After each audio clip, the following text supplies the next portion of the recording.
Imagine a world without these magnificent birds. Imagine humans living in a world too dangerous for them.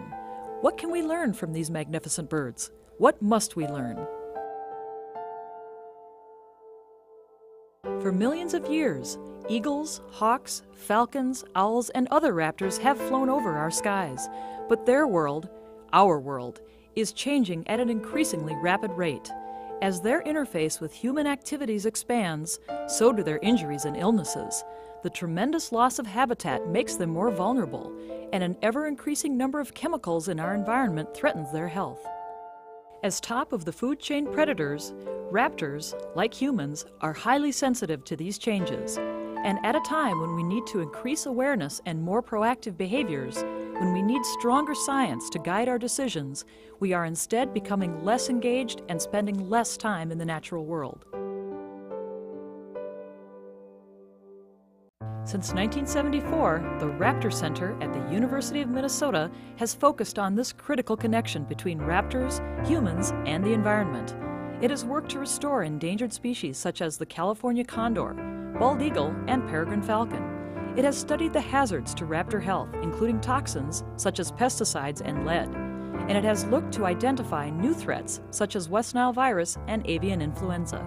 The circumstances that led to the development of the Raptor Center go back in history probably many hundreds of years, but certainly from the time of the European settlement of this country and going forward to the 1950s and 1960s, our society operated largely on a concept of manifest destiny, that this land was here to be utilized and exploited, not only the land but all the resources and all the life forms that existed on it. These things were there, humans were what mattered, nothing else mattered, and we could just use the resources of the land however we saw fit. Today, the Raptor Center is a world leader in the medical care of raptors, treating 700 to 800 raptors each year. Each raptor that enters their doors provides another piece of information about the health of the natural world.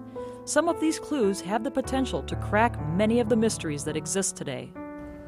We know today, however, that these magnificent birds, as top of the food chain predators, are sentinels for ecosystems. They reflect what is happening in their environment, in our environment. Through their food intake and exposure to their surroundings, these long-lived birds bioaccumulate or build up in their bodies toxins and chemicals found in the environment. Through studying their health issues, we can learn much about the challenges the natural world is facing. Learning what the raptors have to tell us is only one part of the Raptor Center's mission. The center's strong international reputation is reflected in its international training program for veterinarians. Over 300 students from 27 countries have come to study raptor medicine and surgery at the Raptor Center, learning along the way how veterinarians can impact conservation issues. I wanted to come to the Raptor Center to study because I wanted to broaden my veterinary medical knowledge in avian medicine and surgery, especially learn about individual-based medicine, but also expand into population-based medicine. There is a saying, we only take care of what we love. We only love what we understand, and we only understand what we are taught. We must expand our teaching about wildlife and the natural world and re-engage students for all our sakes. I want to take back to Costa Rica knowledge about conservation medicine, principles about conservation biology that are actually applicable and that can be interrelated with veterinary medicine in order to help species. The critical work done at the Raptor Center is possible because of the strong support of the community. Over 50% of its operating budget is dependent on philanthropic giving, and its staff's efforts are supplemented by the work of over 300 regular volunteers. I am one of the education volunteers.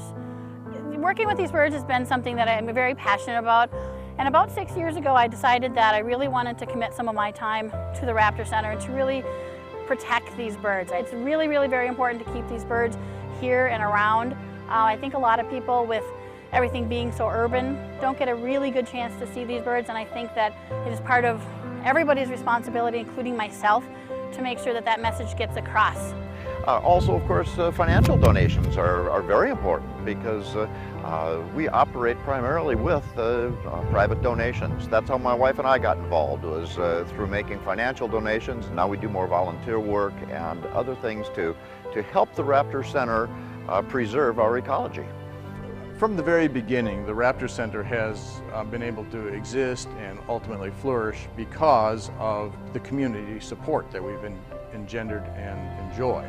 Clearly, the most important of all of these things is finances. It costs a lot of money to run this operation. We have a lot of people here that need to be supported, all very highly skilled professionals in their own right, but we need the financial support in order to make that all work. The essence of the Raptor Center's mission is to strengthen the bond between humans and birds, to improve the quality of life for both, and to contribute to their preservation. Help us impact the future and protect the natural world. Join us today.